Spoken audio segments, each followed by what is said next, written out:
আল্লাহর খুশির জন্য। কার জন্য? আল্লাহর খুশির জন্য। করবো কি করবো না ইনশাআল্লাহ? সহিহ মুসলিম শরীফে আরেকটি হাদিস এসেছে, وعن أبي هريرة رضي الله تعالى عنه قال عن النبي صلى الله عليه وسلم أن رجلا زار أخاه في قرية أخرى فأرسل الله على قدر رشده। হযরত আবু হুরায়রা রাদিয়াল্লাহু তাআলা আনহু থেকে বর্ণিত, রাসূল আকরাম সাল্লাল্লাহু আলাইহি ওয়াসাল্লাম বলেন, এই যে রফিক ভাই এখন অসুস্থ হয়েছে না?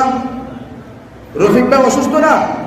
এই যে দেখেন, হাদিস থেকে আমরা যদি শিক্ষা গ্রহণ করি, আল্লাহ রাসূল সাল্লাল্লাহু আলাইহি ওয়াসাল্লাম বলেন, তোমরা যদি আমাকে খুশি করার জন্য তোমার বাড়ি থেকে অন্য বাড়িতে একটা লোককে দেখতে যাও, তোমাদের দুই বাড়ির মধ্যখানে তোমরা যে গ্রামে বসবাস